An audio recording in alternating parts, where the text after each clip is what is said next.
Shalom teman-teman, perkenalkan nama lengkap kami. Saya Octavianus Tanggela. Saya Serlia Priyanti Saputri. Saya Irene Yusanti Ngongo. Saya James Bodo Primojaga. Saya Daud Etaduni. Kami dari kelompok 7 akan membahas tentang teologi Paulus. Selamat menyaksikan. Baik teman-teman, di sini kami akan membahas tentang makna kasih dalam kehidupan orang percaya menurut Paulus. Nah teman-teman, dalam surat Paulus, kasih merupakan inti ajarannya. Bagi Paulus, ini kasih bukan hanya perasaan manusia, tapi tindakan Allah yang dinyatakan melalui Yesus Kristus. Kasih Allah menjadi dasar keselamatan kehidupan jemaat dan hubungan antara sesama manusia. Tanpa kasih iman dan pelayanan menjadi sia-sia. Paulus ini menulis kepada jemaat yang hidup dalam konflik dan pergumulan. Karena itu, ia menegaskan bahwa kasih Allah mampu mengubah hidup manusia dan mempersatukan orang-orang percaya. Ajaran ini tetap penting bagi kehidupan gereja pada masa kini. Baik, pada pengertian kasih menurut Paulus memakai kata Yunani yaitu agape untuk menggambarkan kasih Allah. Kasih ini berbeda dengan kasih biasa kami. Tidak egois, tidak bersyarat dan rela berkorban. Namun perlu dipahami kematian Kristus Yesus yang sakit menjadi bukti besar bahwa Allah mengasihi manusia.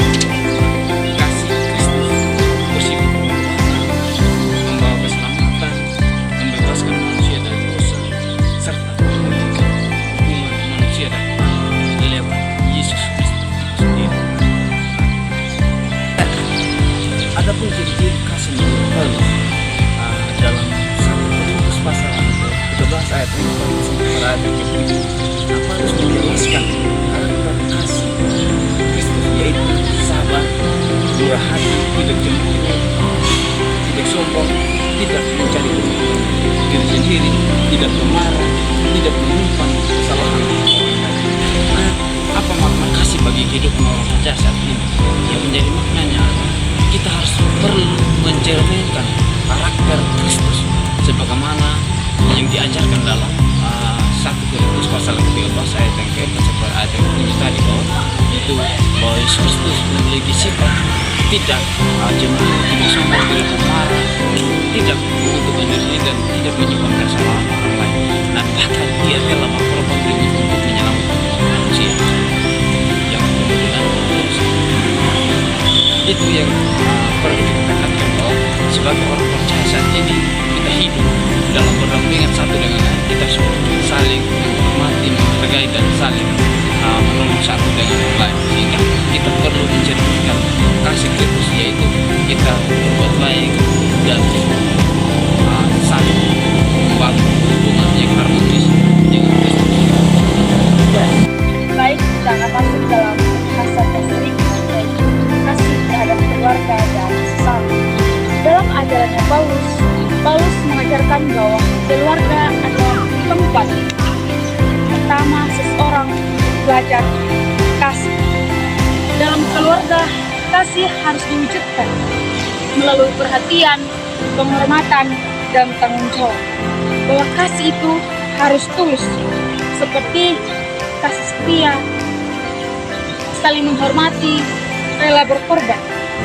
Atau dengan kata lain, kasih terhadap keluarga juga dapat diwujudkan dengan tindakan nyata, yaitu menghormati orang tua, menolong keluarga, menjaga hubungan yang baik, tidak berkata kasar, dan saling mengampuni. Sedangkan kasih terhadap sesama adalah wujud nyata dalam setiap kehidupan orang percaya.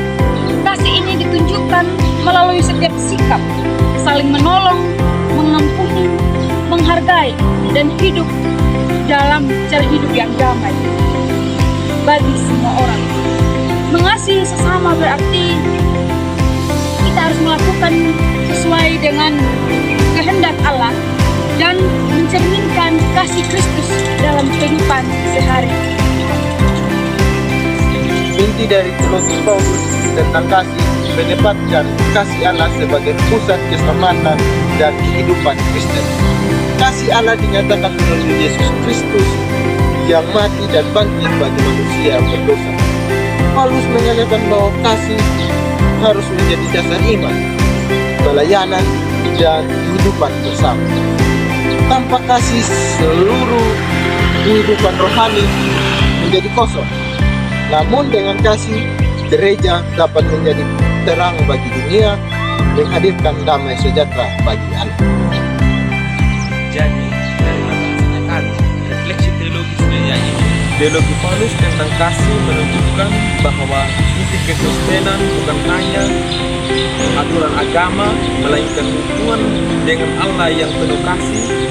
Allah tentu tidak mau mengasihi manusia sebelum manusia mampu mengasihinya. Karena itu, orang percaya dipanggil untuk hidup dalam kasih kepada Tuhan dan sesama.